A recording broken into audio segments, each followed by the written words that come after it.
በስመ አብ ወወልድ ወመንፈስ ቅዱስ አሐዱ አምላክ አሜን። በክርስቶስ ክርስቲያን ብወልድ ውሉድ ዝተባሃልኩም ናይ እግዚአብሔር ተኸተልቲ ናይ ወላዲተ አምላክ ድንግል ማርያም መፍቀርቲ ናይታ ቅንዕቲ ዝኾነት ኦርቶዶክሳዊት ተዋህዶ ቤተ ክርስቲያን አክሱም ትግራይ ሰዓብቲ ህዝበ ክርስቲያን ኩላኹም አበብ ዘለኹሞ ከመይ ኣለኹም ሰላም ሰናይ ክትኮኑልና ናይ ኩሉ ሰዓት ንቢትና እዩ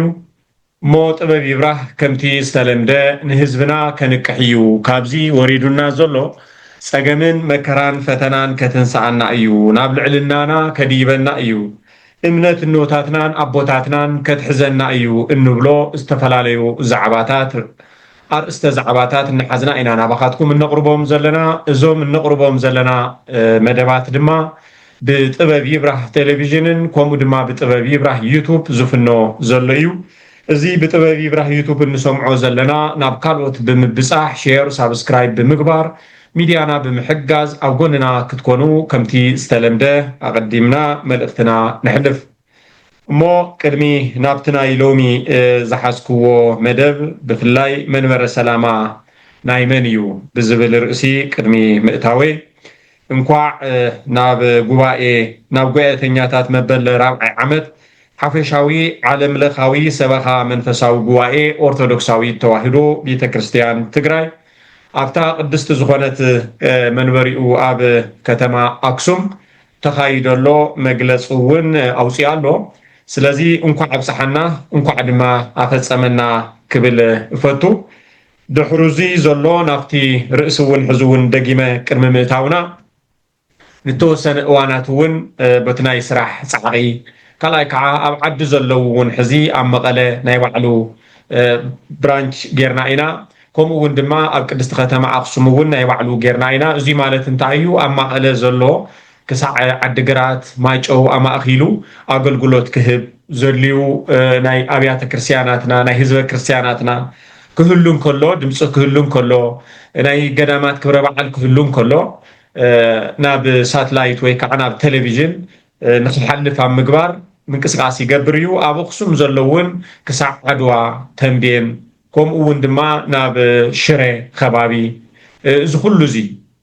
ንክሽፍን እዩ ተገይሩ ዘሎ ምስቲ ዘሎ ዓቕሚ ኣብ ክልተ ኢና ብራንች ጌርና ዘለና ንቐፃሊ ዓቕሚ እንዳተረኸበ እንትኸይድ ግን ኣብ ኩለን ዘለዋ ዞዋታት ንክንገብር ትልመ ኣለና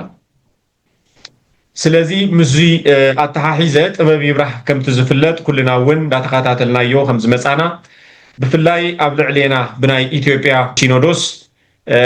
ኩናት ኣብ ልዕሌና ተኣዊጁ ዓብይ ፅንተት በፂሕና እዩ ብዙሕ ህዝብና ከዓ ሰማዕትነት ኮፍ ኢሉ እዩ ኣብዚ እዋን እዚ እዩ እምበኣርከስ እዚ ሚድያና እዚ ድምፂ ቤተክርስትያኑ ድምፂ ህዝቡ ብምዃን እቶም ኣብ ልዕሌና ንኣማኢት ዓመታት ፀቂጦምና ዝፀንሑ ዳጎናውያን ካብ ልዕሌና ክለቁ እታ ናይ ጥንቲ ዝነበረት ቤተክርስትያንና ክነትንስእ እቲ መንበርና እውን ኣብ መንበሩ ክኸውን እዚ ከዓ ካብ ቀደሙ እውን መንበር ተላዒሉ ናብ ካሊእ ቦታ ከይዱ ክበሃል ኣይነበሮን ብኡ ልክዕ ድማ መሊሱ እቶም ብሃይማኖት ስም ኣብ ልዕሌና ግፍዕ እናብፅሑ ዝፀንሑ ንብዙሓት እዋናት ምስ መንግስታት እንዳተፀንበሩ ወይ ከዓ እናተዋሃሃዱ እናተመኻኸሩ እናመርሑ ኣብ ልዕሌና እንዳበፀምዎ ዝፀንሑ ሽርሒ ካብ ፈለማት ሒዝና ድሕሪ ውድቀት አክሱም እቲ ታሪክ እናገለፅና ንህዝብና እናንቅሕና ፀኒሕና እዚ ነገር እዚ ከዓ ኣምላኽ ተሓዊስዎ ዕውት እውን ኮይኑ ናይ ወለዲ ጸሎት እውን ሓጊዙ ብፍላይ ከዓ ኣብ ዓዲ ዝነበሩ ኣቦታትና ብዝገበርዎ ፃዕሪ እቲ መንበርና ናብ መንበሩ ንኽትከል ተገይሩ ኣፍታ ቅድስቲ አክሱም እውን መንበሩ ተተኺሉስ ከምዚ ንሪኦ ዘለና ንራብዓይ እዋን ጉባኤኡ ክካይድ ተገይሩ እዩ ቅዱስ ሲኖዶስ ናብ ምምስራት እውን በፂሕና ኢና ኣብ ዓዲ ውሽጥን ብፍላይ ኣብ ወፃእ ዘለዋ ኣብያተ ክርስቲያናት ኦርቶዶክሳዊት ተዋህዶ ቤተ ክርስቲያን ትግራይ ብምባል ዓርሶም ክኢሎም ብሊቃነ ጳጳሳት ዝምራሓ ኮይነን ኣብዚ ብርክ እዚ ካብ መፈለምቲ እትሕዙ ጥበብ ይብራህ ኣብዚ ብርክ እዚ ምስ ተበፅሐ ድሕሪኡ ዘሎ ውሽጥና ንርኤ ዝብል ዓብይ ርእሲ ሒዝና ኢና ተልዒልና ብፍላይ ካብዚ ዴንቨር ኮሎራዶ ዝፍኖ ዘሎ በኣይ ውሽጥና ንርኤ ኣብ ዝብል ነገር ብዙሕ ነገራት ዳህሲስና ኢና ብዙሕ ነገራት ከዓ ናብ ሚድያና ቀሪቦም ብውሽጡ እውን ድማ እናውጋዕናን እናተዘራረብናን ክነቕርበሎም ዘንተለና ኣብዝሓ ኣቦታት ነቲ ዘቕረብናዮ ሕቶ ብምቕባል ናህና እዩ ብምባል ብምልዛብ ነቲ ዝነገር ንሱ መፍትሒ ብምምፃእ እናገበርና መፂና እንድሕር ንህዝብና ንቤተ ክርስቲያንና ንህዝበ ክርስቲያንና ድምፂ ዘይንኸውን ኮይና እንድሕር ዝግበሩ ዘለው ስሕተታት ከምዚ ኮ ይግበረሉ ኢልና ሓበሬታ ዘይንህብ እንተኮይና ሚድያ ማለት ሓበሬታ ማለት ስለዝኾነ እዚ እንድሕር ዘይንህብ ኮይና ናይቲ ሚድያ ሃላዋት እውን ትርጉም የብሉ ስለዚ ትርጉም ንክህልዎ ኣብዚ መዳይ እዚ እውን ብዝግባእ ተንቀሳቂስና ኢና ዋላ ፀገምና ሰፊሕ እንተኾነ ዋላ እኳ ሕልኽላኽ እንተኾነ እዚ ነገር እዚ ሒዝና እንዳተጓዓዝና መፂና ኢና ሎሚ ኸብ ከመይ ይርከብ ዝብል ግን ብፍላይ ናብዚ ናይ ሎሚ ጉባኤ ናብ ናይ መንበረ ሰላማ ቅድም ኢልና ኣብ ወፍቲ ከተማ ኣክሱም እውን ስለ ዘለና ቅድም ኢልና ብናይ ጥበብ ይብራህ ሰራሕተኛታት ምድላው እንዳተገብረ ፀኒሑ እዩ ስለዚ ናብዚ ጉባኤ እዚ ኣትዮም ክቆርፁ ኣብ ዝብልሉ እዋን ብመልኣከ ምሕረት ሓጎስ ምክትል ፀሓፊ መንበረ ሰላማ ኣብ በሪ ብምብፃሕ ብምፅናሕ ንክምለሱ ተገይሩ እዩ እዚ እንትበሃል እንተሎ ከዓ ዘቕረብዎ ምክንያት ኣሎ እቲ ምክንያት እንታይ እዩ ዝብል ኣብ መወዳእታ መብርሂ ክህበሉ እየ እዚ መልሲ እዚ ድማ ካብ ዝምልከቶ ኣካል እውን ንህዝብና እውን ክነፍልጥ ስለ ዘለና ኣብ መወዳእታ መብርሂ ክንህብ ኢና ስለዚ እዚ ብግሎም ድዮም ዝገብርዎ ዘለው ወይስ ብናይ መን መምርሒ እዩ ዝብል እንትቐርበሎም እውን ካብ መን መምርሒ ከም ዝተዋህቦም ገሊፆምልና ኣለው እዚ ኣብ መወዳእታ መብርሂ ክንበሉ ኢና እሞ እዚ ካብ በልኩ ብፍላይ መንበረ ሰላማ ናይ መን እዩ ዝብል ሕቶ ቅድሚ ምምላስና መንበረ ሰላማ መን እዩ ዝብል ነገር ክንፈልጥ ክንክእል ኣለና መንበረ ሰላማ መሰረቱ ሕዘ ኣይኮነን ተመስሪቱ ሕዘ ኣይኮነን ተጣይሹ መሰረቱ ልዕሊ 1600 ዓመታት ዘቑፀረ እዚ ክንብል ከለና እምበኣርከስ መንበረ ሰላማ እንትንብል ከም ጥበብ ይብራህ ዝረኣዩና ፈለማ እቶም ንፈለማ እዋን ጳጳስ ዘኣክሱም ተባሂሎም ተሸይሞም ዝመፁ ጻድቕ ኣቦና ኣባ ፍሬምናጦስ ከሳቴ ብርሃን እዮም ዝረኣዩና መንበረ ሰላማ እንትበሃል ዝረኣዩና እቶም ቅዱሳን ዝኾኑ ነገስታትና ኣብርሃ ወኣጽብሃ እዮም ዝረኣዩና መንበረ ሰላማ እንትበሃል ዝረኣየና እቲ ናይ ቤተ ክርስቲያንና ብርሃን ዝኾነ ቅዱስ ያሬድ እዩ ዝረኣየና መንበረ ሰላማ እንትበሃል ዝረኣዩና ንሃፀይ ገብረ መስቀል ከምኡ እውን ንተስኣቱ ቅዱሳን ከምኡ እውን ንኣቡነ ኣብየ እግዚእ ንኣቡነ መድሃኒነ እግዚእ ንኣባ ሳሙኤል ዘዋልድባ እዞም ኩሎም ድሕሪ ክርስትና ምእታው ዝተላዕሉ ቅዱሳን ኣብዚ መንበር እዚ ዝተሓቆፉ እዩ ከምኡ እውን ንደቂቀ እስጢፋኖስ እዚ ኩሉ መስዋዕትነት ዝኸፈሉ ምእንቲ ሃይማኖቶም ክብሉ ምእንቲ ቤተ ክርስቲያኖም ክብሉ ኩሉ መስዋዕትነት ዝኸፈሉ ንዚኣቶም ሓቂፉ ዝሓዘ መንበረ ሰላማ ማለት ድሕሪ ውድቀት ኣክሱም ኣብ ልዕሊ ቤተ ክርስቲያን ኣክሱም ዝተሰርሐ ሽርሒ ዝተገብረ ነገር ክብሉ ኣስማቶም ዘይተጠቕሰ መስዋዕትነት ሰማዕትነት ዝኸፈሉ ኣቦታትናን እኖታትናን ዝሓቆፈ ከምኡ እውን ድማ ኣብዚ ሕዚ እዋን ኣብ ልዕሊና ጳጳሳት ኮይኑ ኣብ ልዕሊና ዝኩሉ ኩናት እንትእውጁ ሰይጣን ይሕሸና እንትብሉ ክንዲ ዕሙኽቲ ዝኾኑ እኮ እዮም ከይድኩም ኣጥፍእዎም እንትብሉ ዝኩሉ ተኣዊጁ ኣብ ልዕሊና ንዝበፅሐ ፅንተት ብሰማዕትነት ዝሓለፋ ኖታት ኣቦታት መነኮሳት ካህናት ዝተደፍራ መነኮሳያት ንዞም ኩሎም ዝረኣናዮም ብዓይንና ዝተፈፀመ ናይዚ ውሉድ ናይዚ ፀገምና እዚ ውሉድ ዝኾነ ንዞም ኩሎም ሰማዕታት እዮም ዝረኣዩና መንበረ ሰላማ እንትንብል መንበረ ሰላማ ማለት ብሕፅር ዝበለ መልክዑ ብከምዚ ዓይነት እዩ ዝረኣየና ንዓና ስለዚ መንበረ ሰላማ ብከምዚ ገይሩ እንትንብልስ ንመን ኢና ንብል ዘለና ኢድና ናብ መን ኢና ንዋጣውጥ ዘለና እንተስ ንምፍራስ ድዩ እንተስ ገለ ንምባል ድዩ ንመን ኢና ክነፍርስ ንፅዕር ዘለና ንደክም ዘለና ዝብል ነገር ክርዳእና ይግብኦ ጥበብ ይብራህ እውን እንገብሮ ዘለና ፃዕሪ ኣብ ክሉ እዚ ኮይና ኢና እዚ ተረዲእና ኢና ንኸይድ ዘለና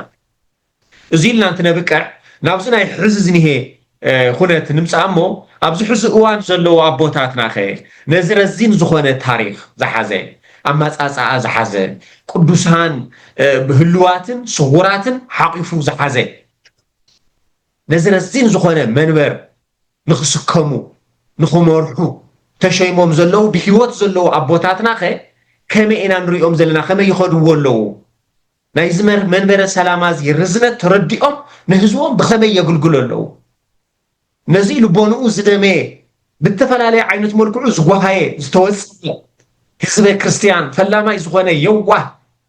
كافتا زلتو منقلو كافتا زلتو كابدوقو نبيته كريستيانو امرحو زنبر حزبي اب غزو ابزقانو زنخونه كويچو نادقسه اماس نادقسه نوعدو بقري ناتقفقفه ابوتاته يمقولي مراحتي كهنات يمقولي يبلعلي يستيولي زغل حزبي ابز دخمه غزونا نبره بيت كريستيانو زمعرك حزبي ناي بوتاتو زرغصو وحمد صبليلو زلكه حزبي ابز اكلኛ ዝኮነ حزب زي ባህና ሃይማኖቱ ጽኑዕ ዝኾነ ዘለዎ ዘውፊ ኣብ ደገነ ውሽጥን ዘሎ ህዝቢ ነዚ ዕድል እዚ ሲጥቀምሉ ደለው ነዚ ህዝቢ እዚ ንኽመርሑ ክንድት ዝግባእ መስዋዕትነት ኣብ ራብዓይ ዝኣክል እንትንበፅሕ ይኽፈል ደሎ ዝብል ነገር ሕቶ የድልየና እዚ ሕቶ እዚ ከም ጥበብ ይብራህ ክንምልሶን ከለና ብሓቂ ነዚ ነገር እዚ መስዋዕትነት ብምኽፋል ኣብ ቅድሚት ኮይኖ ግቡእ ዝኾነ መስዋዕትነት ከፊሎም ዘገልግሉ ዝመርሑ ኣቦታት ኣለዉ እዚ እኮ መንእሰይ እዩ እዚ እኮ ከምዚ እዩ ኢሎም ከየንዓቑ ዘዳምፁ መልሲ ዝህቡ ኣጆኹም ደቅና ዝብሉ ዘባራታትዑ ኣቦታት ኣለውና እዩ ንኩሉ ብሓደ ይኮንካን ገፊትካ ከምዚ እየ ተገይሩ ዝበሃል ነቶም ክምስገኑን ክድገፉን ዝግብኦም እንዳደገፍና ኢና ንኸ ብኡልክዕ ከዓ ንምንታይ ተዘረበና ንምንታይ ተነቐፍና ዝብሉ ናብ ሽዋ ዘንባህቑ ናይ ሽዋ ዓይነት መንፈስ ዝሓዙ ከዓ ኣለውና እዩ ትድኽመት ማለት እዚ ትድኹም ጎኒ እንትግለጽ እዚ እዩ እቲ ብርቱዕ ጎኒ ክስሎም ከመይልና ፀኒሕና ከመይልና ንኸይድ ኣለና እንትንብል ድማ ብዙሕ ነገር ክኢሎም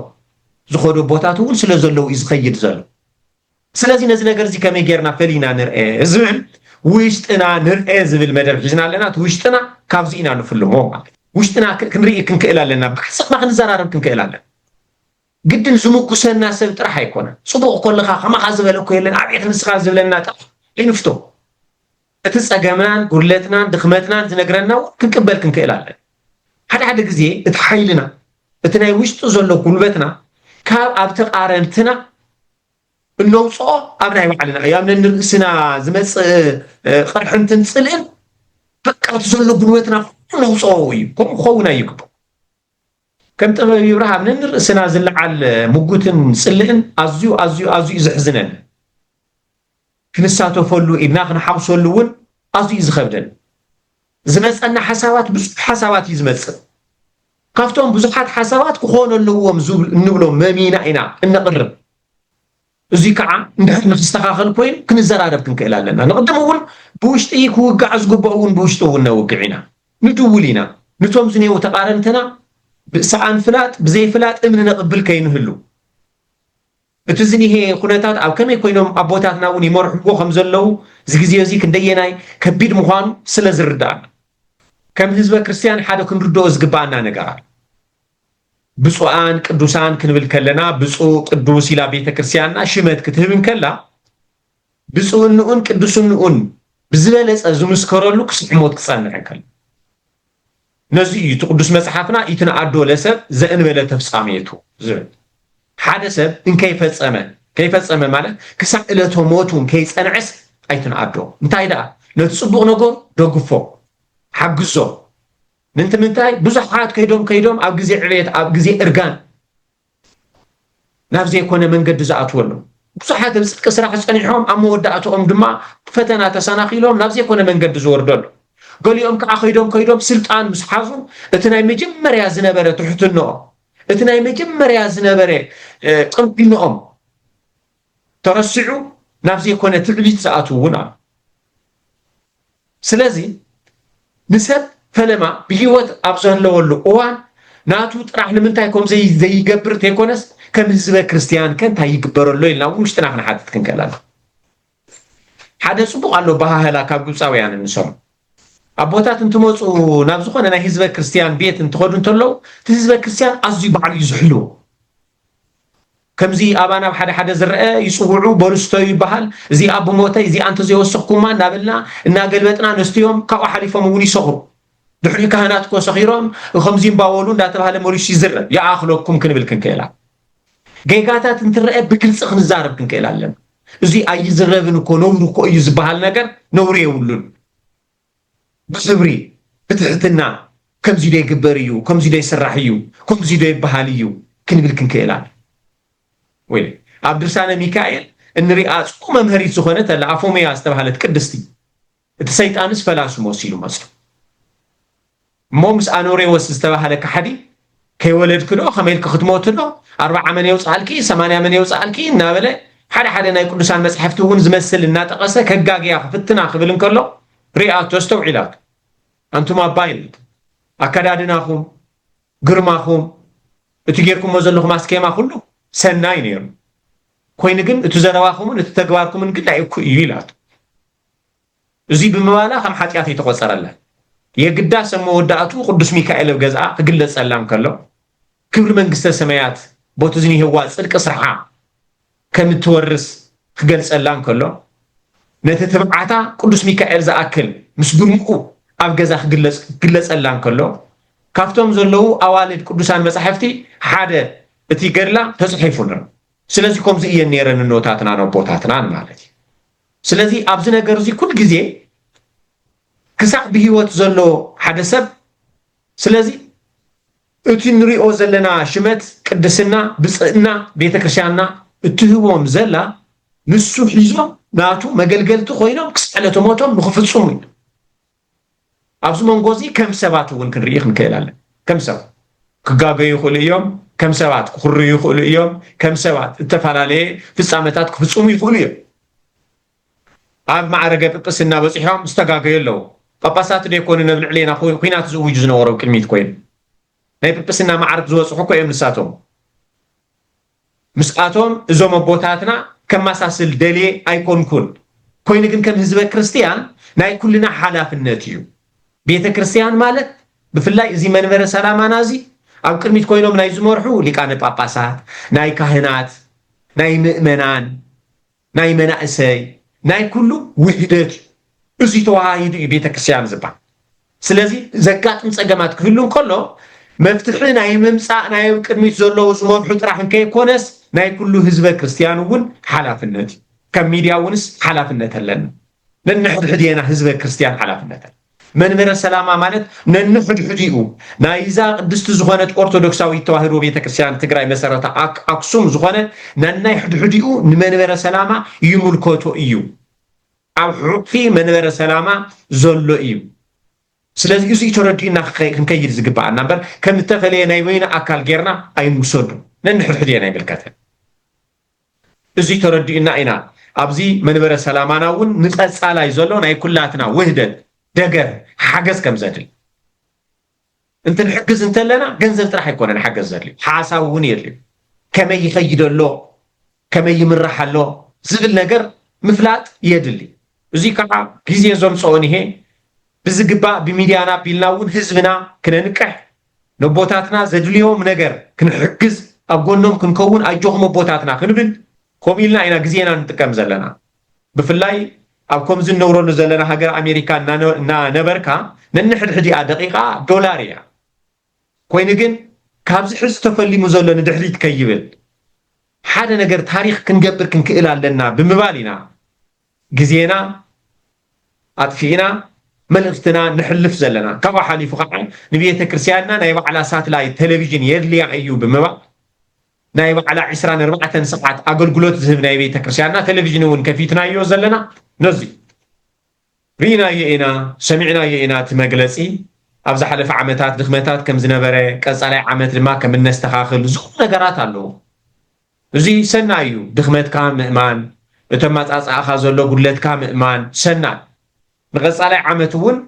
نايبوتاتنا دخمت راح يكونن كلاتنا ون كنستخاخلو كن الرموز جبعنا بزبلس أخنا حجروز جبعنا نجارت هاليون أبغني أبوتاتنا خوينا كنكسرولي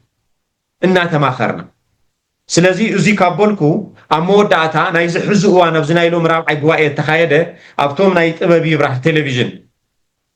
ካሜራማንን ከምኡውን ድማ ጦማሪት ዝኾነት ናብዚ ጉባኤ እዚ ክቆርፁ ኢሎም ኣብ ዝኸድሉ እዋን ኣብ ፈለማ ገሊፀዮ እየ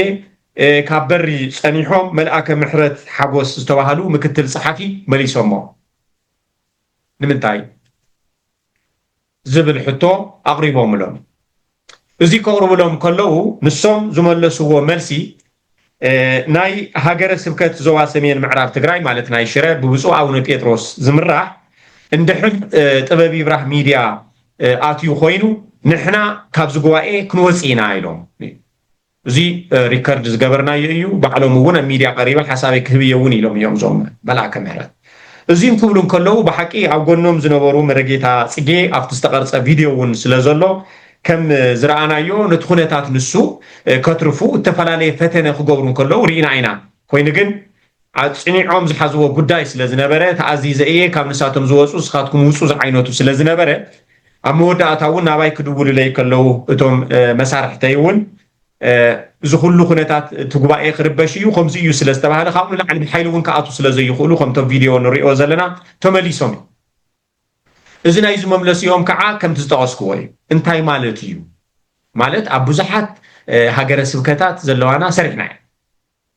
እተፈላለየ ጌጋታት ስንፍና ክህሉ እንከሎ ዝተወሰነ ድኽመት ክመፅእ እንከሎ ብውሽጢ ይኹን ከምዚ ከምዚ ኮ ትገብሩ ኣለኹም ከምዚ ኮ ትሰርሑ ኣለኹም እንትንብሎም እንተለና ናይቲ ሚድያ ክብሪ ስለ ዝርድኦም ነቲ ቤተ ክርስቲያን ክብል ዝደክም ዘሎ ካብ መፈለምትኡ ካብ መሰረቶት ሒዙ ኣብ ዓዲ ውሽጥን ወፃእን ዝሰርሕ ዘሎ ሚድያ ምዃኑ ስለዝግንዘቡ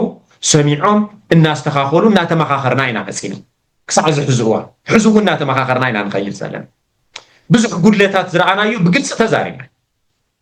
ብግልፂ ብምስናብና ግን ንምንታይ ከምዚ ትብሉ ከይትመፁና እዚ ከይትብሉና ዝበሉ ሃገረ ስብከታት ግን ኣይረኣና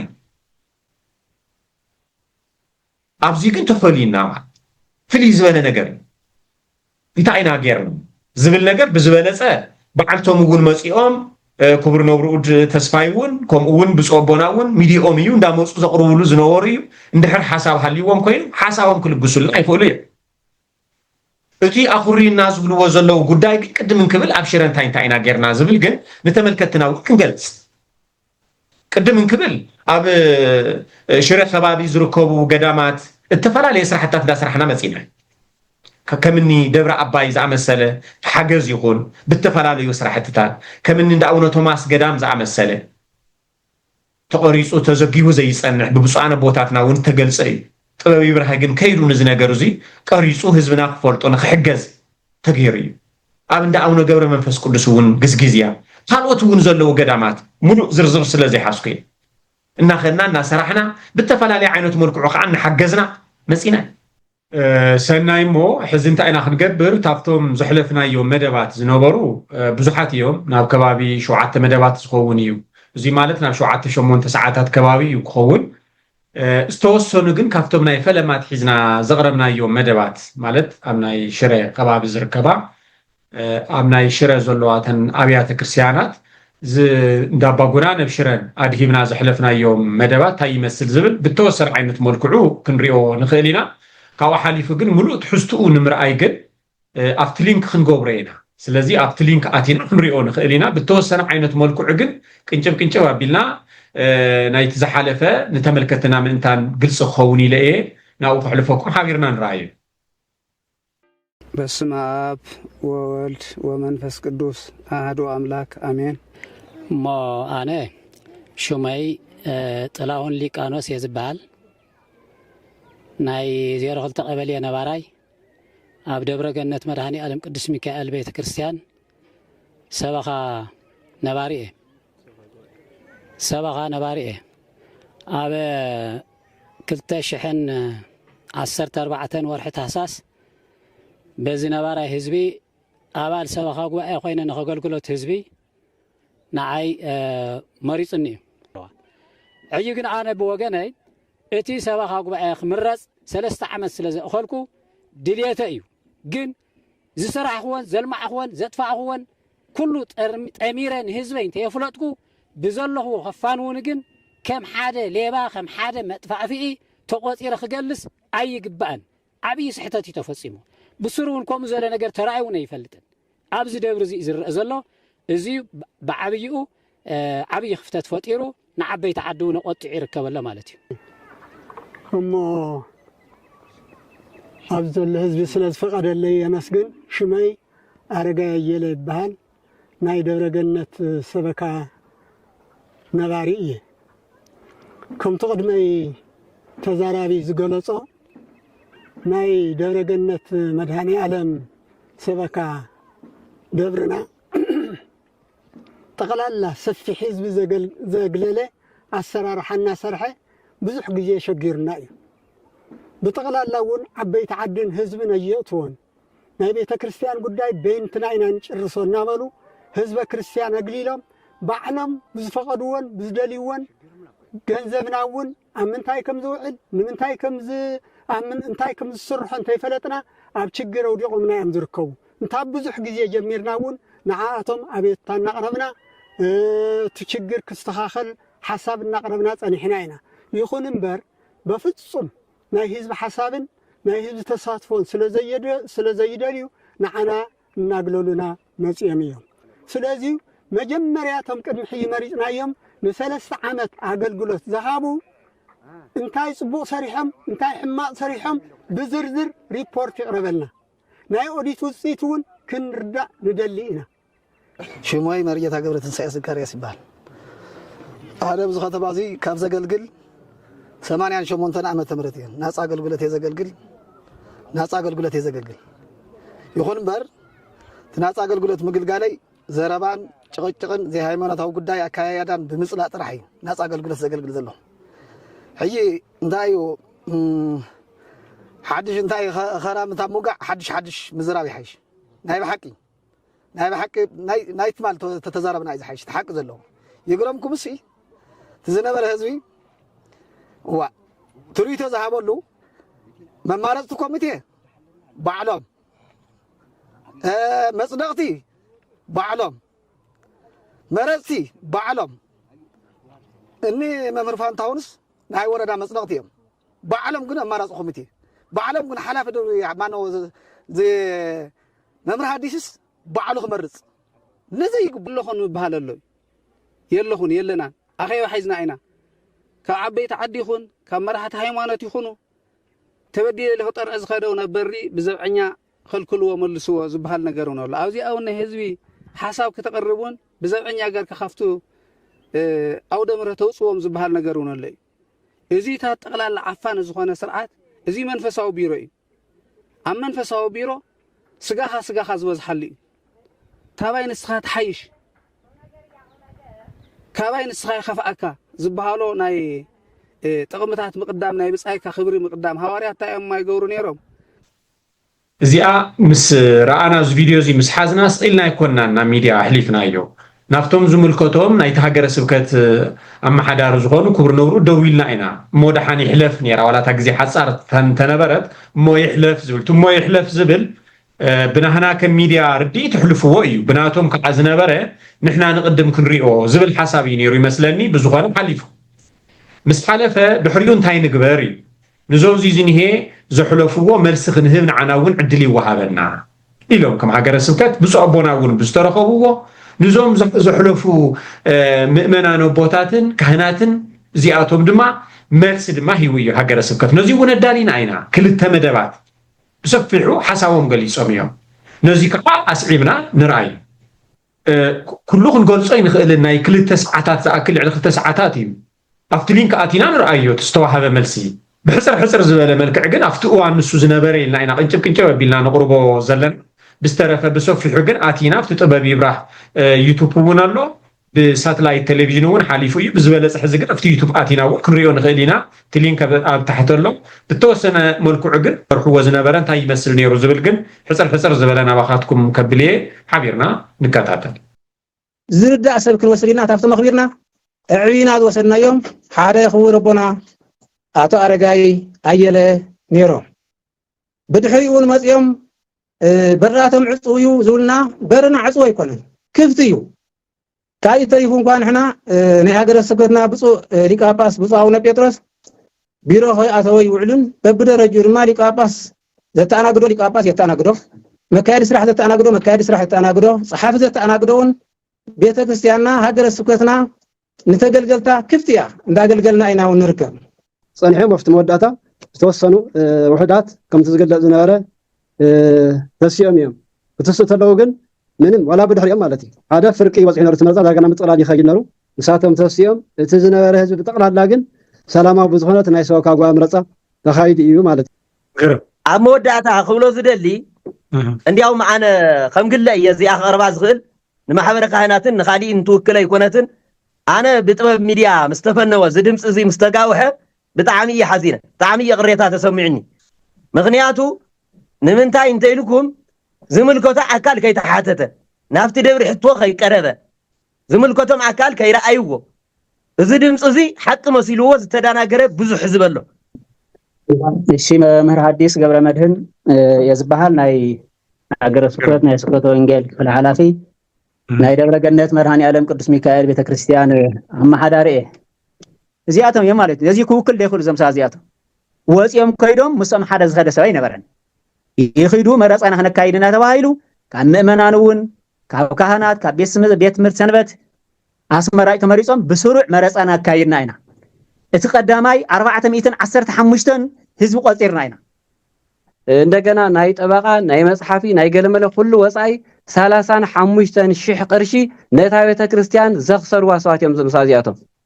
ሰባት እንዳጸለሙ ገንዘብ ዘይጠፈ ገንዘብ ጠፊ እንዳወሉ ዘይኮነ ዝነፍሑ ዘለው ኣብ ሚድያ እንዳወጹ ዘይኮነ ካብ ሓቂ ዝረሓቀ ይኽብል ደሊ ሕጂውን ለማዕለውን ተሰርቀ እንዳ ሚካኤል ኣሎ ሙዳያ ምጽዋት ብዘይንብር ማስቲካ ኣብ አውተንዲኖ ተቀርቂራ ተሰኩዓ አፍታ ጫፍ ተንዲኖ ናፍታ ሙዳያ ምጽዋት አትያ ሸኺላ ተአትሞ አፍታ ማስቲካ ድማ ታቅርሽ እናተላገበት ያ ማግኔት ሒዛታት ወጽ በእጀ በፈንጂውን ተረኺቢ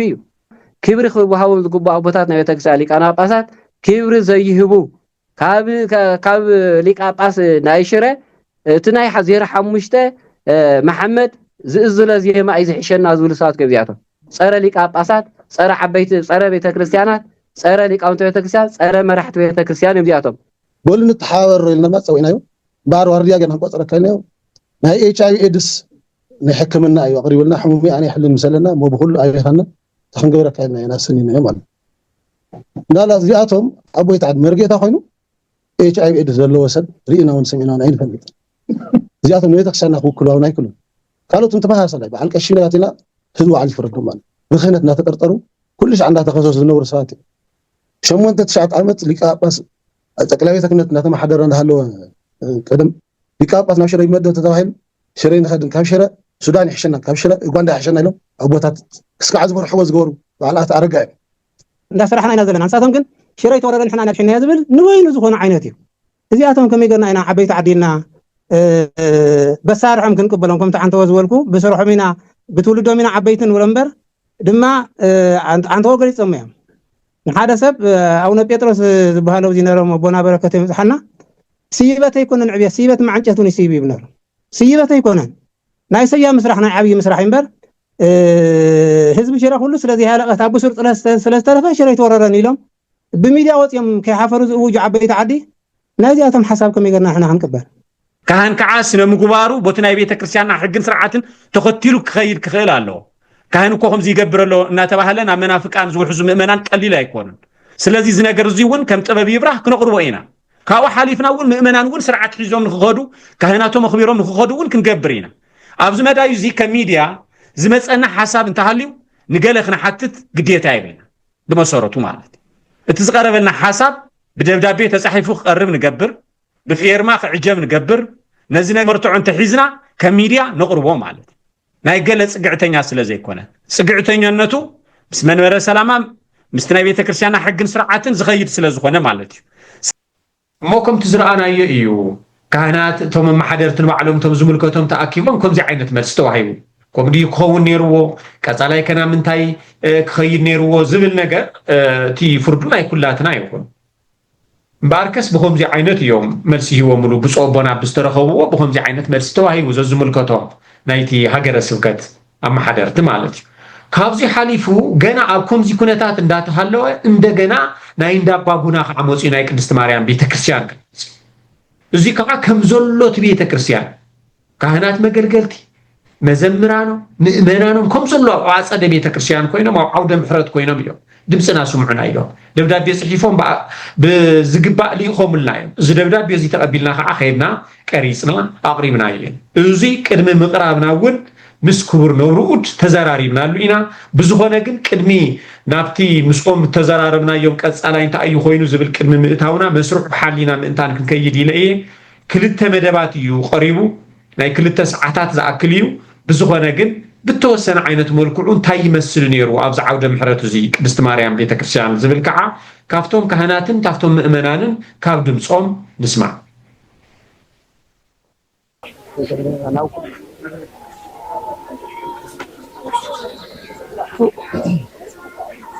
አይን ድመር ስለዝበሉ እዚ ቀዳማይ እዚ ውሳነ ተወሲኖም እዚ ውሳነ ዘይቅበል ደሞዚ ይገር ተባሂሉ ደሞዞም ተኣጊዱ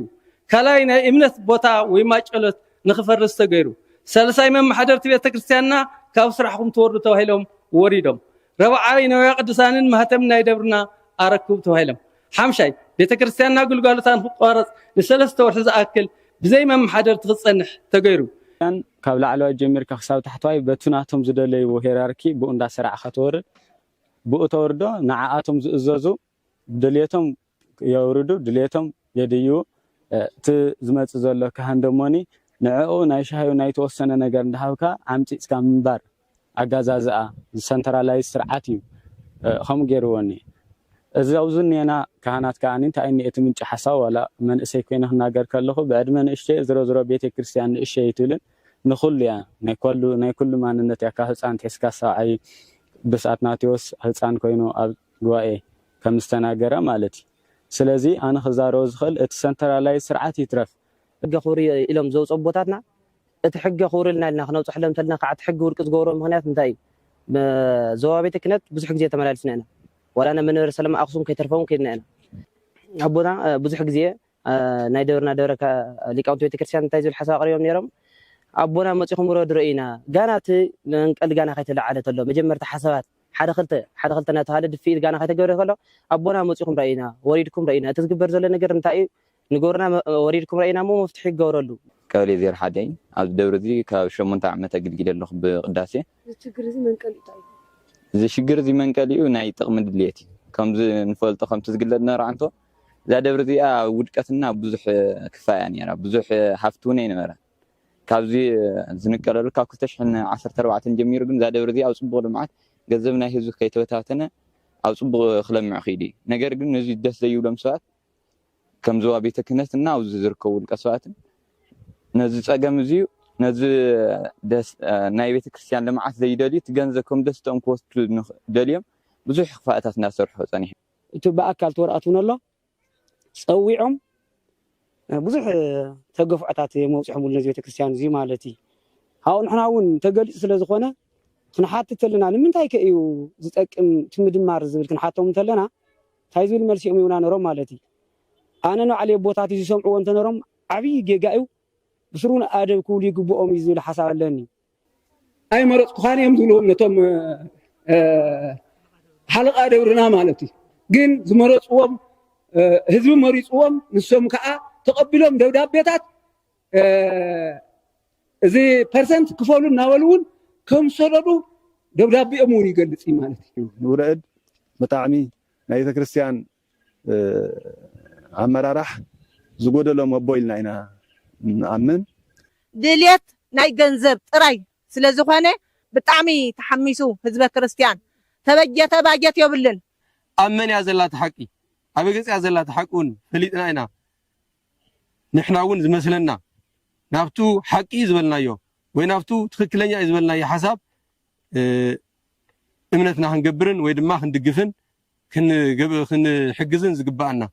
ችግር መፅዮም ህዝቢ ራእየና ፀገምና ስምዑና እንትብል እንተሎ ኣብኡ ኮይኑ ደንጎላ ዓፅሚ ዝሰብር እዮም ዝሰዱ እምበርን ምሕረት ንህዝቢ ናይ ህዝብና ናህና እዩ እሞ ንሕና መፂና ፀገሙ ክንዓርየሉ ኢና ፀገሙ ክንከልአሉ ኢና ዝብል ሓሳብ ዘይብሎም ህዝቢ መሪፅኒ ስልጣን ሃውን ይበልኩን ህዝቢ መሪፅኒ ኣብ ኣፀድ ትመርፀን እንተሎ ወይ ሲለ ኣብ ወንበር ከፍ ክብል ይኮንኩን እምኒ ክሽከም ሓመድ ክሽከም ይመሪፅኒ ህዝቢ ኣብዚ ህዝቢ እንትመርፀኒ እንተሎ ድማ ናይ ህዝቢ ገንዘብ ብኣስር ብተዓሪፋ ብሕርካም ሰብሲብና ናብቲ ንድኻ ዘምፅኡት ገዛውቲ ንጎሮ ናይ ህዝቢ ገንዘብ መስትያት ክወፅእ ኣለዎ ኢልና ኣብ ስራሕናሉ መንገዲ ከም ሸፋቱ ከም ነፍሲ ዝቐተልና ኣብ ማእኸል ፅርግያ ተኣሪና ናብ እስር ቤት ኢና ተዳሪግና ተኣስና በእውነት መፅኦም ንሳትኩምን ክመፁ ገርቦም መፅኦም ኣብዚ ዘሎ ሽግር ኣብ ህዝቢ መንፊት ኣብ እኽሊ ዘሎ መንገፍማ መንፊት እያ መንፊት ዘውፅኦ ኣብ ቤተክርስትያን ዓዲ ውሽጢ ዘሎ ሽግር ደሞ ህዝቢ መንፊት ዘውፅኦቶም ሰበካ ጉያ ተመላሊሶም ከይዶም ናብ መንበሪ ሰላማ ድሓር ይጉያ ሒዝኩም ውፅ እንተ ሃገረ ስብከት ተባሂሎም ሃገረ ስብከት መፅኦም ዞባ ሰሜን ምዕራብ ይግባይ ከሊኦሞም ይግባይ ምስ ከልእዎ እቲ ካህን ብምልኡ 3-4 መኪና መሊኡ ናብ መንበሪ ሰላማ ከይዱ እዩ ምስ ከደ ግን ምላሽ ኣይረኸበን ብሓቂ ብትኽክል ምስ መረሮ ኢና ኣብዚ ደረጃ እዚ ወፂሑ ከም ዘሎ ክትፈልጥና ይግባእ ንስኻ እውን ሓለቓ ተመሪፅካ ኣለኻ ነቶም ሰበካ ጉያ እንተይሓዝካ ከይትውስን ኢኻ ኣንቱም ሰበካ ጉያ እውን ሓለቓኹም እንተይሓዝኩም ከይትውስኑ ኢኹም ናይ ስራሕ ዘመንኩም ይባረኽ ኢሎም ኣቡነ ዘበሰማያት ሂቦም ሰዲዶምና እዚኡ ገሮም ምስ ሰደዱና ንሕና ኣመስጊድና መፂና ከምኡ ኢልና ስራሕና እንትንቅፅል እቲ ፅቡቕ ስራሕ ጀሚረ ኣሎ ፅቡቕ ዝስራሕ ምዃኑ ስራሕኩም ፅቡቕ ምዃኑ ፈሊጥ ኣለኹ ዝበልዎ ኢንፎርሜሽን እዮም ስለ ዝተቐበሉ እቲ ኢንፎርሜሽን ማለት ይህውኽ ይነሩ ቅድሚኡ እንዳሃወኸ ግን ይቅርታ ኢሉ ናብዚ ደብሪ ይቅርታ ኢሉ ነሩ ጥፍኣት እኳ ተዝርከብ ተምህር ትምዕድ ተስተኻኽል እምበር ስኢልካ ከምዚ ጌርካ በረኻ ምስናይ ፅቡቕ ኣይኮነን እሞ ሕጂ እውን ኣንቱም ሚድያ ጥበብ ይብራህ መፂኹም ኣብዚኡ ነዚ ዘረባና እዚኡ ነፀገምና እዚ ክነቃለልኩም ኢና ኢልኩም ዝመፃኹም ብእውነት ይብራህ እስኪ ጥበብኩም እዚ ጥበብ ማለት ናይ እግዚኣብሔር ስራሕ እዩ ጥበብ ይህይስም ኩለን መዛግብቲ ይብል እሞ ጥበብ ማለት ናይ እግዚኣብሔር ምፍራሕ ማለት እዩ ትርጉሙን ጥበብ ማለት ንእግዚኣብሔር ምፍራሕ ማለት እዩ እሞ እዚ ጥበብ ይብራህ እዚኡ እንዳዓበየ ይንበር ብእውነት ብርሃን ናይ ትግራይ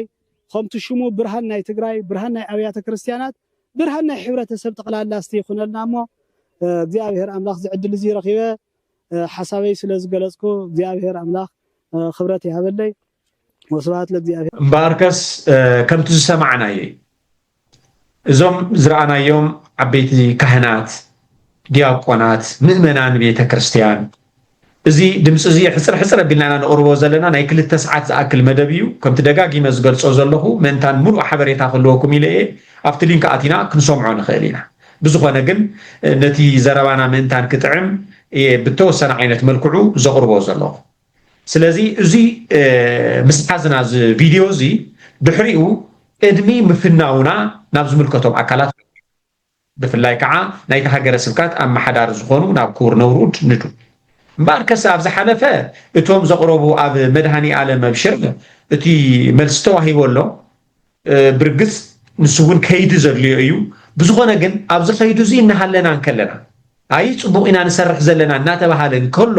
ሕዚ ከዓ ዝበፅሓና እኒሄ እቲ ቪድዮ ሒዝና ኢና ዝበፅሓና ነገር ሓበሬታን እዩ እዚ ከዓ ኣብ እንዳ ኣባጉና እንዳ ማርያም ቅድስት ማርያም ቤተ ክርስቲያን ኣብዚ ከዓ እቶም ካህናት ምእመናን መዘምራን ዲያቆናት ብሕብረት እዮም ሓሳቦም ዘቕርቡ ዘለዉ እሞ ነዘውዚ ዝኒሄ እንታይ መፍትሒ ክትገብሩሉ ትኽእሉ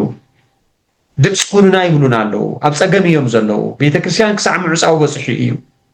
ስለዚ ነዚ ከ እንታይ ኢኹም መፍትሒ ክትገብሩሉ ትኽእሉ ሪኢኹሞ ዲኹም ዝኹነታት እዚ ፈሊጥኩሞ ዲኹም ዝኹነታት እዚ ከም ዝፈለጥኩሞ ደብዳቤ ሒዞም ከም ዝመፁ ሓቢሮም ኣለዉ ዝብል መልእኽቲ ኣሕልፎ ኣሎ ኣብዚ እዋን እዚ እንታይ እዮም ዝደልዩ ካባና እዩ ፅቡቕ ተመሊሳ ሓቶም ነቶም ኣመሓዳሪ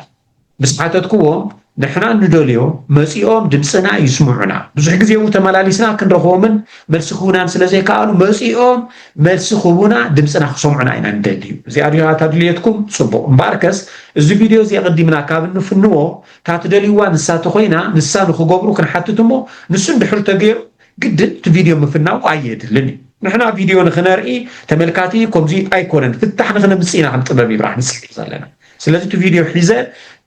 ከም እንደገና ናብ ክቡር ነውሩድ ተሓሳብ ኣቕርቦ ኣሎ ንሶምውን ተሓሳብ ተቐቢሎም ባርከ ጽቡቕ ሓሙስ ከና ክንሰምዖም ኢና ቅድሚ ሕዚ እኳ ዘራሪብና ነርና ኢና ግን እንተኢሎም ሕዚ ከዓ ከና ድምፆም ክንሰምዕ ኢና ይብሉኒ መዓስ ይበሃል ሓሙስ ቆፀሮ ንሕዝ እዚ ቆፀሮ እዚ ዝሓዝናዮ ድማ መሊሰ ናብኣቶም ድውል እዚ ኩሉ ወግዕ ንገብሮ ዘለና ብስልኪ እቲ ግዜ ንፈልጦ ኢና ኣብ ዝነብረሉ ዘለኹ ሃገር ኣሜሪካን ከምኡ ድማ ኣብ ዓድናን ኣፈላላይ ኣሎ እዩ ኣባና ኣብኡ ቀትሪ እንትኸውን ኣብዚ ለይቲ እዩ ስለዚ ቀትርን ለይትን ዕረፍቲ የለን ከምዚ ዓይነታት ኩነታት እንትኸውን እንተሎ ሕዚ ንባዕሉ እዚ ምስራሕ ስለ ዝኾነ እዚ ቀረፃ እዚ ከካይድ ከለኹ እውን ናይ ለይቲ ሰዓት 3 ሰዓት 4 ሓደ ግዜ ከይደቀስካ ናብ ስራሕ ዝእተወሉ መንገድታት እውን ኣሎ እዚ መስዋዕትነት እዚ ዓብይ መስዋዕትነት ጌርና ማለት ኣይኮነን ናይ ህይወት መስዋዕትነት ዝኸፈሉ እውን ኣለዉ ከምዚ ጌርካ ተፃዒሩ እውን እቲ ኩነታት እንድሕር ተመሲሉልና ዝዓበየ ታሪክ ስለ ዝኾነ ሓደ ነገር ክንገብር ኣለና ብምባል ኢና እቲ ተበግሶ ጌርና ከም ጥበብ ይብራህ ሚድያ እንኸደሉ ዘለና ስለዚ ካብዚ ብቪድዮ እንሕልፎ ዘለና ብስልኪ እንገብሮ ሓበሬታን እንገብሮ ዕላልን ይነውሕ ይበዝሕ ሓደ ግዜ እውን ቦት ናይ ዋትስኣፕ ከኣቢ ከሎ እውን ብመስመር እውን እንደዋወል ኢና ብካርድ እውን ንድውል ኢና ስለዚ ከምዚ ምስ ገበርና ንዓቶም እቲ ቆፀሮ ተዘሪቡ ግዜን ሰዓትን ተታሒዙ ምስ ፀንሐ ኣብቲ ዝተባሃለ ዕለት ሓሙስ ማለት እዩ እቲ ህዝቢ ተኣኪቡ ኣብ እንዳ ኣባቡና ቅድስቲ ማርያም ቤተክርስትያን ኣቦታትና ክመፁ እዮም ድምፅና ክሰምዑ እዮም ሓሳብና ነቕርብ ተባሂሉ ካህናት ኩሉ ተኣኪቡ ይፅባል ተፀበን ተተባሃለ ፍርቂ መዓልቲ ቀሪቡ ንኣባይ መሊሶም ይድውሉ ለይቲ ኣልዕሎ ምሰንዕልኩ ክሳብ ሕዚ ንፅበ ኣለና ክሳብ ሕዚ ግን ዝመፀና ኣቦ ዝመፀና ነገር የለን መሊሰ ናብ ነብሩ ድድውል እወ ሓቃቶም እዮም እቶም ናይ ፀጥታ ነይሮም ምሳና ክኸዱ ዝደለዩ ኣኼባ ሒዞም ደንጎዮም እናንተ ተፀበና ስለዚ ክሳብ ሕዚ ኣይወድኡን ዘለዉ ኣይንኸድን ሎመዓንቲ ይብሉ እሞ ደው ኢልኩም ከነጊርኩማቶም ዲኹም ኣይደው ኢልና ሰይነገርና እዩ እሞ እኮ ህዝበ ክርስቲያን ካህናት ኩሎም ኮ እዮም ዝፅበዩ ዘለዉ እሞ ሕዚ እንታይ ንግበር ድሓን ተዘራሪብና ሓደ ነገር ክንገብር ኢና ይብሉ እዚ ኩነት እዚ ክፍጠር እንከሎ ካብዚ ንላዕሊ ምፅባይ የድልን ክልተ ሰሙን ሙሉእ እቲ ቪድዮ ሒዝና ክንፅበን ከለና ብዙሕ ነገራት እዮም ኣብ ልዕሊና ብክልቲኡ ወገን እዩ ትዘረባ ናባና ዝመፅእ እቲኣቶም ከዓ እቲ ቪድዮ ሒዞም ዘይሕለፍዎ ድምፂ ዘይኮኑና ገሊኦም ገንዘብ ድኾኑ ሂቦማቶም ይኾኑ ይብሉ ገሊኦም ገለ ድኾኑ ይብሉ ብዙሕ ነገር ይውጋዕ ነይሩ እዩ ቦት ህዝበ ክርስቲያን ኣብ ጭንቀት ስለ ዘሎ ንምንታይ ከምዚ ይበሉ ኢልና ንሕና ክንኩርያ ኣይንኽእልን ቦት ካሊእ ወገን እውን ከምኡ ወግዕታት ይመፅእ እዩ ንሕና ኣብዚ ኩነት እዚ የለና እቲ ውሽጥና ዝርኢ እግዚኣብሄር እዩ ንኸዶ ዘለና ከዓ ንሓቂ ሰሪሕካ ክንበሮ ከም ድልየትካ ኮንካ ብምቾት ክንበሮ ዝከኣለሉ ሃገር ኢና ዘለና ኮይኑ ግን ህዝብና ከፊእዎ እናሃለወ ንሕና ክጥዕመና ይኽእልን ህዝብና ጭንቀትን መከራ እናሃለወ ንሕና ተሓጒስና ክንሓድር ተሓጒስና ክንነብር ኣይንኽእልን ብምባል እዩ እንኸዶ ዘለና ጎዝ ስለዚ ድሕሪ እዚ ዘሎ ምዕጋስ ስለ ዘይከኣል እቲ ቪድዮ ለቂቕና እዩ እቲ ቪድዮ ምስ ተለቀቐ ኣብ ዓዲ ውሽጥን ኣብ ወፃእን ዘሎ ርእይዎ ብሳተላይት እውን ለቂቕና ኢና ብዩቱብ እውን ለቂቕና እዩ ድሕሪ እዚ ዘሎ ኩነት እቲ ኣብ ከመይ ኩነታት እዩ ዘሎ ዝብል ድሓር እዩ እቲ ሓበሬታ ንሰምዖ ዘለና ፍታሕ ተረኺቡ እቲ ዝተሓተተ ኩሉ መልሲ ከም ዝተዋሃቦ እቲ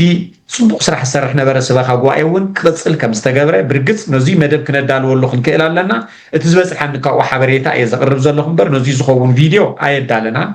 ብዝተቐርፀ ይኮንኩን ተሓሳብ ዝብሎ ዘለኹ ብስልኪ ዝረኸብክዎ ሓበሬታ እየ ናብ ተመልከተይ ዝውዝሕ ዘለኹ ስለዚ እቲ ድምፂ ህዝብና ተሰሚዑ ኣሎ ማለት እዩ እቲ ሚድያና እውን እቲ ዘቕረቦ ነገር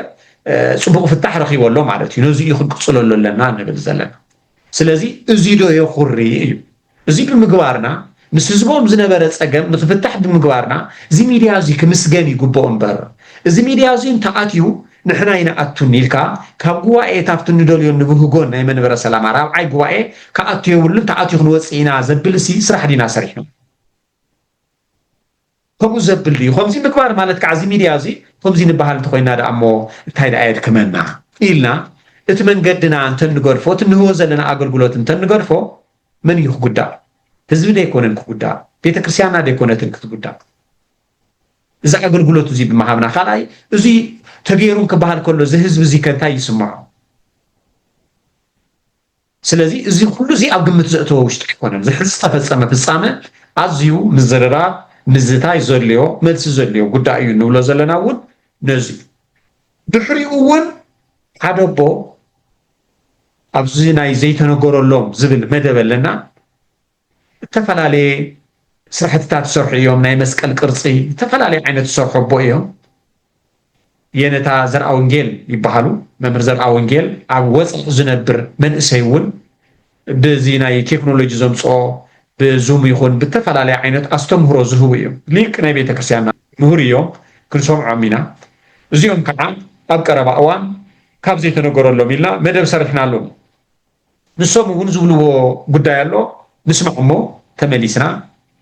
ነቲ ዝሰማዕናዮ ከዓ መዛዘም ክንከውን ሰውናዊ መደብና መደብ ዘይተነገረሎም ኣብዚ መደብ እዚ ኣቦታት ኣዲታት ኣሕዋትን ኣሓት ናይ ህይወት ተመክሮኦም ዝካፍልሉ ዘይተነገረሎም ዝስቲና መፂና ኣለና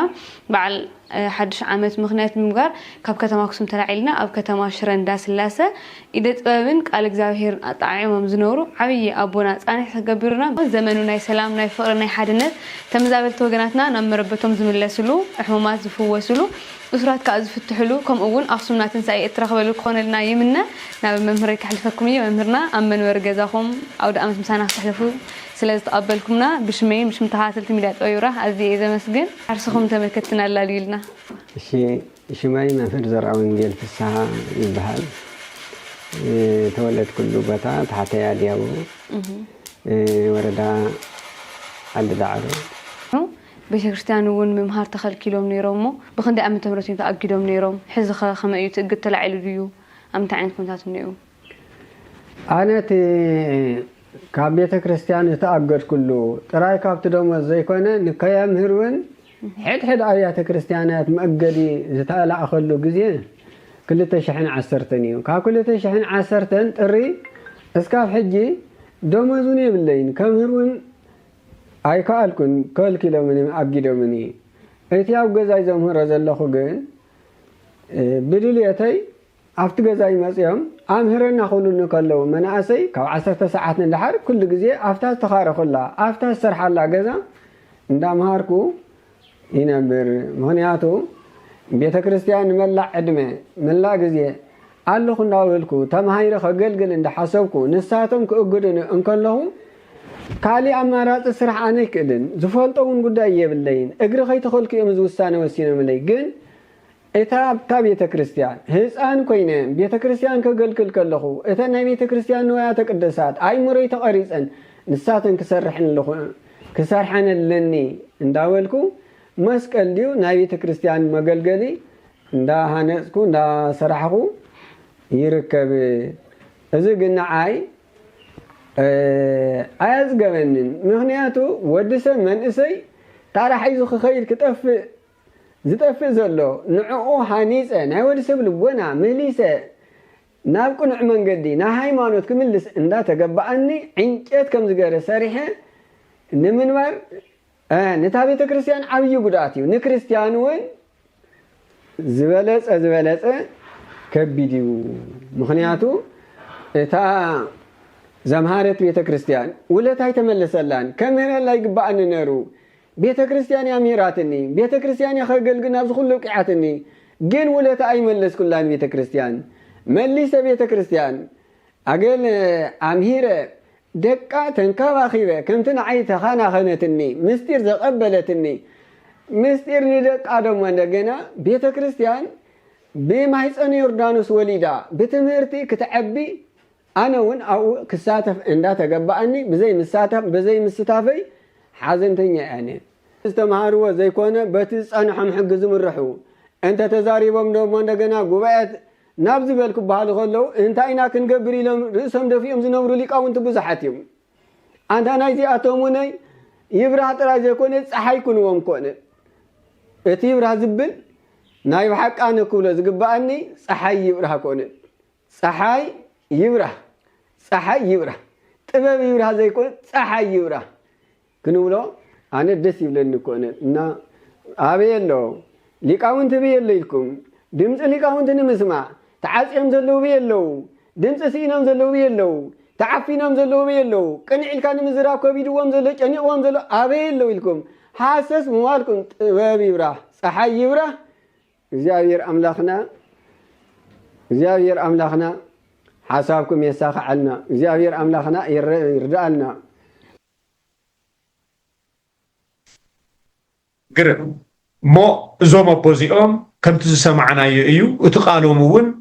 تزقربوا وزلوا ملختي تدمسون دمسخن كونهم كميديا قدنيو نايزي أمهون قريبنا عينا جنازي أمهون فتحيرهم كسحزي أبسقمي يمزلوا زي أب هاجر سبكت نايشرة راح يكون أب التفلاليو هاجر سبكتاتون كهلوي نزخنا تزيجن بدن بصنعات غيرنا أقدمنا نتزاراربنا نايليك أونتنا نجر مفتحنا مسانا نايزب كريستياننا نجر مفتحنا مسانا بولك وندما تزنيه وحدة المحدرة نافت تخكلينيا زغونه እግዚአብሔር ዝፈትዎ መንገድ ክንከይድ ገገሊኦም እውን ገለ ነገር ብዘየሎ ጽቡቕ ኣመራርሓና ሃለወ ጽቡቕ ስራሕና ሃለወ ጽቡቕ ነገር ኣገልግሎት እናሃለወ እውን ዝቆርቡ ሓሳባት እውን ገጢሞምና እዮም ስለዚ ጽንዓት ንገብረሉ ኢና ብዝግባእ ንዛቱ የሉ ኢና ብዝግባእ ከምዚ ንሪኦ ዘለና እዩ ኣብ ከይድና ከዓ ስሕተት የጋጥምን ማለት ኣይኮነን ኣብ ከይድና ስሕተት እንተጋጢሙ ከዓ እዚ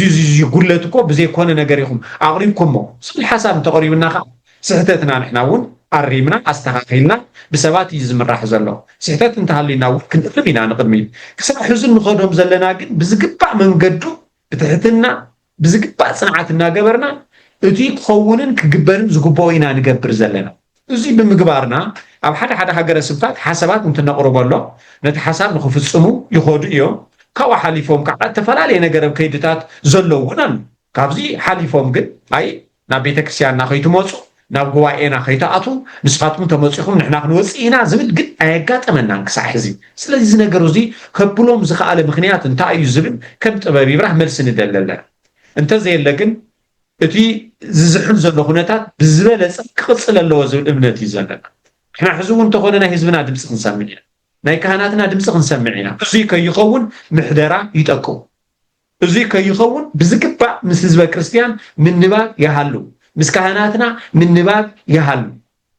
أب حقي دويلنا عند حقيقة هاللي هو خوينو اتمأمن عند حقيقة هاللي هو كوينو اتهم كهناتون بس قبع مدسنا هبنا ناترى أنا ميديانا مسئنا نخيد نحنا نخلو بفتحن برتعن حق حيزنا دمسن خنكون بستقعلنا متن كنفتنينا نزيونا بوتاتنا بصولات حقزنا زي تخون زقبو زي نمن برا سلامة اتسعبي حقز نحنا نايمن برا سلاماون دقفتن دمسن كوينا اينا نسرح زل